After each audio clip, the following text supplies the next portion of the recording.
So finally आ गए हैं हम आस्क कमीशन सीरीज के नेक्स्ट एपिसोड के साथ, जहां आज हमारे पास बहुत ही इंटरेस्टिंग क्वेश्चंस है। सबसे पहले हम डिस्कस करेंगे doctor Manhattan versus Scarlet Witch वाले बैटल को। नेक्स्ट हम बात करेंगे लूसिफर वर्सेस एरिशम में कौन ज्यादा पावरफुल है, और लास्ट में कैंग के डिफरेंट वर्जन्स और थॉर वर्सेस कैंग के बैटल को भी डिस्कस करेंगे। सो मेक श्योर वीडियो को एंड तक देखना नहीं भूलना। सो अगर पहले बात करें सबसे पहले battle doctor Manhattan versus Scarlet Witch का, तो हमें क्लियर कर दूं कि ये बैटल सिर्फ हम इन कैरेक्टर्स के मूवी वर्जन्स के बीच करने वाले हैं, क्योंकि कॉमिक वर्जन्स का कंपैरिजन एक ही वीडियो में डिस्कस करना पॉसिबल नहीं है। पहले अगर बात करें डॉक्टर मैनहट्टन की, तो डॉक्टर मैनहट्टन को अपनी पावर्स एक न्यूक्लियर एक्सपेरिमेंट में मिली थी, जिसकी वजह से उसके पास मैटर को एटॉमिक लेवल तक मैनिपुलेट करने की पावर्स आ गई थी, और साथ ही साथ वो टाइम में हर जगह एग्जिस्ट करता था। लाइक उसके लिए टाइम लीनियर नहीं था और प्रेजेंट पास्ट फ्यूचर तीनों एक साथ देख सकता है, और इसके साथ साथ वो अपनी कॉपीज भी बना सकता है, साइज चेंज कर सकता है, टेलीपैथी और टेलीकाइनेसिस जैसी पावर्स भी रखता है। डॉक्टर मैनहट्टन अपने सोचने पे चीजों को डिस्ट्रॉय कर सकता है, और अकेले अपने दम पे वो अमेरिका के लिए वियतनाम वॉर जीत लिया था। डॉक्टर मैनहट्टन कहीं भी टेलीपोर्ट हो सकता है, और उसकी पावर्स इस लेवल की है कि वो लाइफ को भी क्रिएट कर सकता है। एक्चुअली वॉचमैन टीवी सीरीज में हमें दिखाया जाता है कि वो जुपिटर पे लाइफ क्रिएट कर चुका है। इसके अलावा डॉक्टर मैनहट्टन पे किसी भी टाइप ऑफ वेपन या गैजेट का असर नहीं होता, और लिटरली वो किसी भी फिजिकल हार्म से इम्यून है, क्योंकि वो इंटेंजिबल भी बन सकता है। तुम समझो डॉक्टर मैनहट्टन के पास ऑलमोस्ट हर कोई पावर है, क्योंकि मूवी में हमें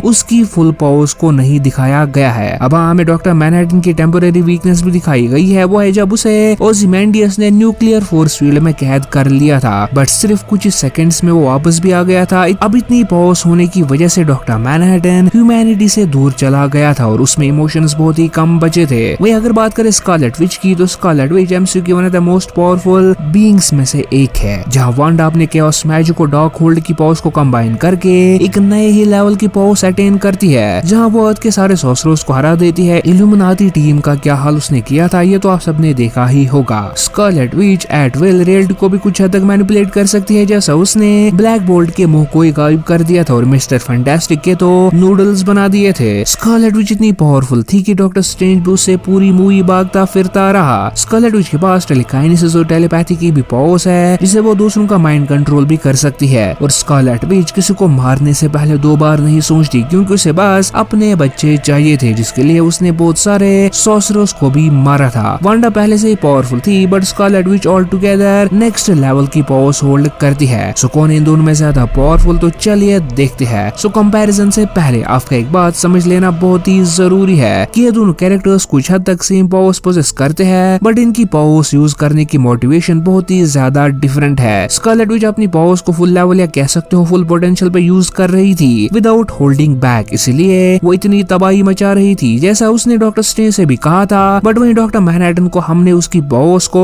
फुल पोटेंशियल पे यूज कभी करते ही नहीं देखा। लाइक एग्जांपल के लिए जब रोरशैक डॉक्टर मैनहट्टन से भीख मांगता है उसे मारने के लिए, तब डॉक्टर मैनहट्टन उसे मारता है, बट वहीं स्कारलेट विच के रास्ते में जो भी रुकावट डालता उसे वो मार देती थी। इस पॉइंट को करते साइड में अब अगर ध्यान से देखे तो स्कारलेट विच को कुछ भी करने के लिए मैजिक यूज करना पड़ता है, जिसके लिए उसे अपने हाथ या कोई ना कोई बॉडी पार्ट यूज करना पड़ता है। इवन ब्लैक बोल्ट और मिस्टर फैंटास्टिक को मारने के लिए भी अपने हाथ से केओस मैजिक का यूज किया था, बट वहीं डॉक्टर मैनहट्टन को ऐसा कुछ करना ही नहीं पड़ता, वो बस सोचने पे दूसरों को मार सकता है। प्लस स्कारलेट विच ने अभी तक जिन भी बीइंग्स पे अपना मैजिक यूज किया है, उनमें से कोई भी बीइंग डॉक्टर मैनहट्टन की पावर्स होल्ड नहीं करता, या उनमें से किसी भी बीइंग ने डॉक्टर मैनहट्टन की पावर लेवल्स को शो नहीं किया है। सो ये कहना गलत नहीं होगा कि हो सकता है कि स्कारलेट विच का मैजिक डॉक्टर मैनहट्टन पे काम ही नहीं करेगा, क्योंकि कॉमिक्स में भी हम देख चुके हैं कि डॉक्टर मैनहट्टन पे डॉक्टर फेथ और ज़टाना जैसे पावरफुल मैजिक यूजर्स की पावर का कोई असर नहीं पड़ा था, वो मैजिक से पूरा इम्यून है। Next point is Scarlet Witch को फिजिकली हार्म किया जा सकता है। हाँ, वो कैप्टन मार्वल कैप्टन ब्रिटेन से लड़ी थी, बट हम देख सकते हैं कि वो फिजिकली वीक हो गई थी उनसे फाइट करके, क्योंकि हम स्कारलेट विच को लिम्प करते देख सकते हैं। बट वहीं डॉक्टर मैनहट्टन फिजिकली हर किसी अटैक से इम्यून है, और साथ ही डॉक्टर मैनहट्टन फ्यूचर देख सकता है। सो डॉक्टर मैनहट्टन को पहले से ही पता होगा कि स्कारलेट विच क्या करने वाली है, जिसे काउंटर करना डॉक्टर मैनहट्टन के लिए कोई बड़ी बात नहीं होगी। सो एट द एंड ऊपर से देखने पे स्कारलेट विच ज्यादा एग्रेसिव लगती है, बट ऑल ओवर फाइट में डॉक्टर मैनहट्टन का पलड़ा भारी है। सो मेरे ओपिनियन में डॉक्टर मैनहट्टन विंस। बढ़ते अपने नेक्स्ट क्वेश्चन लूसिफर वर्सेस एरिशम की तरफ। तो अगेन ये बिग गन्स का कंपैरिजन होने वाला है, तो लेट्स गेट स्टार्टेड। एरिशम द जज कोई आम सेलेस्टियल नहीं, ये बंदा ग्रुप ऑफ सेलेस्टियल्स का लीडर है। एक्चुअली अर्थ पे जो सेलेस्टियल्स आया करते थे अपने एक्सपेरिमेंट को स्टडी करने के लिए, उनका हेड एरिशम था। एरिशम ने एमसीयू में में सबसे पहले सन्स और प्लैनेट्स को क्रिएट किया था। अब अगर सेलेशियल्स की पावर लेवल्स की बात की जाए तो एरिशम लेवल 2 पावर वाला सेलेशियल है। एक्चुअली हमने अपनी एक previous video MCU gods versus celestials में सेलेशियल्स को 3 पावर लेवल्स में डिवाइड किया था, जिसमें हमने एरिशम को लेवल 2 में रखा था। सो एरिशम एक यूनिवर्स में लाइफ और इवोल्यूशन के पीछे का ओरिजिनेटर था। वहीं अगर बात करें लूसीफर की तो लूसीफर द प्रेजेंस की सबसे पहले 3 क्रिएशंस में से एक है। लूसीफर को लाइट ब्रिंगर या मॉर्निंग स्टार भी कहा जाता है क्योंकि वो प्रेजेंस के लिए स्टार्स को रोशनी दिया करता था। बट इवेंचुअली लूसीफर प्रेजेंस को राइवल करता है और इतना पावरफुल बन जाता है कि वो यूनिवर्सेस को डिस्ट्रॉय कर चुका है। लूसीफर के सिर्फ प्रेजेंस से काउंटलेस वर्ल्ड्स डिस्ट्रॉय हो गए थे। इवन कुछ लोगों का मानना है कि लूसीफर में द प्रेजेंस की ही कुछ बॉस है। लूसीफर एक मास्टर मैनिपुलेटर है और लिटरली उसने मल्टीवर्स को भी डिस्ट्रॉय किया था। लूसीफर पे किसी भी रेडकॉन का इफेक्ट नहीं पड़ता, जो कि शो करता है कि लूसीफर मल्टीवर्स से भी बाहर एग्जिस्ट करता है। सो कौन इन दोनों में ज्यादा पावरफुल, चलिए देखते हैं। तो देखो, जहाँ एरिशम का काम धाम सिर्फ एक यूनिवर्स तक लिमिटेड है, वहीं लूसीफर एक ऐसा बीइंग है जो यूनिवर्सेस को विदाउट एफर्ट डिस्ट्रॉय कर चुका है। एरिशम ने यूनिवर्सेस में सबसे पहले प्लैनेट, सोलर सिस्टम्स, गैलेक्सीज को बनाया था, बट लूसीफर यूनिवर्सेस और मल्टीवर्स को बना चुका है पहले डिस्ट्रॉय करके। अब देखो, एरिशम की पावर्स का इफेक्ट और लिमिटेड टू अ यूनिवर्स, वहीं लूसीफर के सिर्फ प्रेजेंस से यूनिवर्सेस डिस्ट्रॉय हो चुकी है। So at the end Lucifer easily Arishem को हरा देगा विदाउट एनी डिफिकल्टी। बढ़ते हैं अपने नेक्स्ट क्वेश्चन की तरफ, जो कि है कैंग के डिफरेंट वर्जन्स को एक्सप्लेन करना।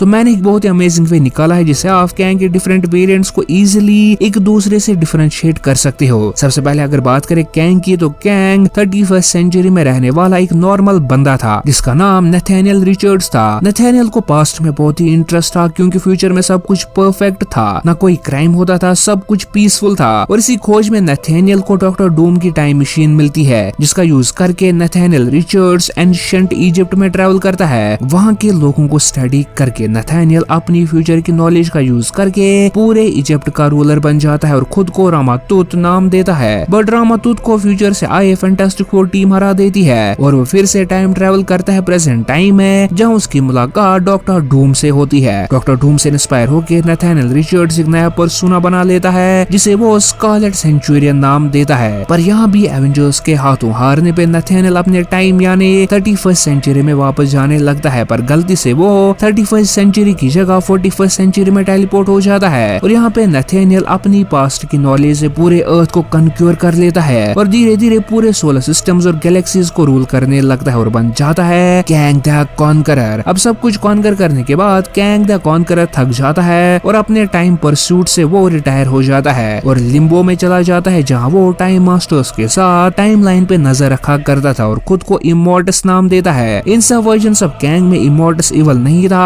और बहुत बार वो एवेंजर्स की हेल्प भी कर चुका है। अब ध्यान देने वाली बात यह है कि ये सब वर्जन्स कैंग के ऑल्टरनेट वर्जन्स नहीं, बट कॉमिक्स में एक ही कैंग के टाइम डिस्प्लेस्ड वर्जन्स है। अब एमसीयू में शायद से इन्हें डिफरेंट वर्जन शो किया जाए, उसकी गारंटी केविन भैया के अलावा और कोई नहीं दे सकता। सो फाइनली अब हम कंपैरिजन करने वाले हैं थॉर वर्सेस कैंग का। तो कैंग को हम एंटमैन 3 में देख चुके हैं, जहाँ कैंग द कॉन्करर इतना इवल और पावरफुल था कि उसे अपने ही बाकी वर्जन्स ने क्वांटम रेल्म में कैद कर दिया था। कैंग ऑलरेडी बहुत सारे टाइमलाइंस को डिस्ट्रॉय कर चुका है, जैसे वो कहता भी है, और इवन कैंग ने बहुत सारे वर्जन्स ऑफ एवेंजर्स को भी हराया है और स्पेसिफिकली उसे थॉर याद था। मे बी थॉर ने उसे अच्छी खासी टक्कर दी हो। कैंग को अपनी सारी पावर्स उसके सूट से ही मिलती है, जो कि एक्चुअली फ्यूचर के टेक्नोलॉजी से बना है। और अगर आपको याद होगा कि जब तक कैंग के पास उसका सूट नहीं था, वो बस एक सिंपल ह्यूमन था, बट जैसे ही जेनेट ने उसे उसका सूट दिया तो उसके बाद ही उसने पूरे क्वांटम रेल्म को कॉन्क्यूर कर लिया और पूरा अपना एक एम्पायर बना रखा था। कैंग के पास कुछ हद तक सुपरमैन स्ट्रेंथ, ड्यूरेबिलिटी और एजिलिटी तो है ही साथ उसके पास टेलीकाइनेसिस की भी पावर है। कैंग टाइम को भी स्टॉप कर सकता है, पर ये पावर हमें सीधे से नहीं दिखाई गई मूवी में। Kang powerful energy blast shoot कर सकता है जिससे लिटरली लोग इवोपरेट या गायब हो जाते हैं, और साथ ही वो पावरफुल एनर्जी शील्ड्स भी बना सकता है जिसे पेनिट्रेट करना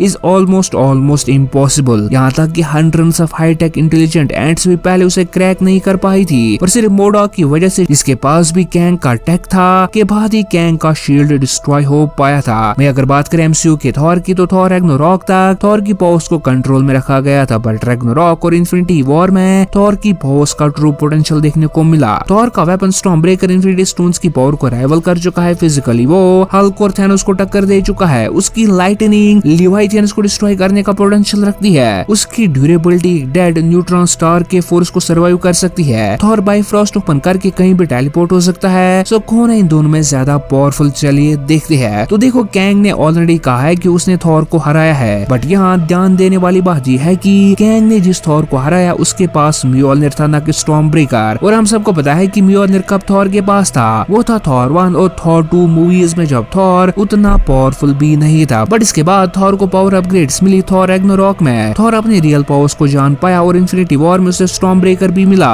जिससे उसकी पावर्स में और अपग्रेड्स हुए थे। एंड डेफिनेटली थिंक कि ये वाला थॉर वर्जन कैंग से बहुत ही ज्यादा पावरफुल है। Let me decode. Thor physically Kang से सुपीरियर है, चाहे वो बात करे स्ट्रेंथ की, ड्यूरेबिलिटी या स्पीड की। कैंग को हमने अभी तक एंटमैन से लड़ते देखा, जहाँ पे भी वो उतना इंप्रेसिव नहीं था, क्योंकि एंटमैन भी कैंग को अच्छी खासी फाइट दे रहा था। सो मेरे ओपिनियन में मे बी कैंग थॉर 1 या थॉर 2 के थॉर को हरा चुका होगा, बट इन्फिनिटी वॉर थॉर या थॉर लव एंड थंडर में दिखाया गया थॉर कैंग से अभी के लिए बहुत ही ज्यादा पावरफुल है। अभी ऐसी कोई फैक्टर भी इसके पीछे है कि मैं थॉर को यहाँ विन क्यों दे रहा हूँ, वो है कैंग को हमने सिर्फ अभी तक एक मूवी में देखा है, जहाँ अभी उसने अपनी पावर्स को सही से यूज भी नहीं किया था। लाइक लिटरली हमने कैंग को उसके 50% पावर्स को यूज करते भी नहीं देखा। सो मे बी मल्टीवर्स सागा में आगे कैंग की पावर्स को एक्सप्लोर किया जाएगा, तो तब का तब देखते हैं। सो ये तो था मेरा ओपिनियन। आपको क्या लगता है इन बैटल्स में कौन विनर्स होंगे, हमें कमेंट्स में जरूर बताना। और अगर वीडियो पसंद आया हो तो वीडियो को लाइक और चैनल को सब्सक्राइब करना नहीं भूलना। हमारी दूसरी वीडियो आने तक आप हमारी रून किंग थॉर वर्सेस नल पे बनी वीडियोस को एंजॉय कर सकते हो।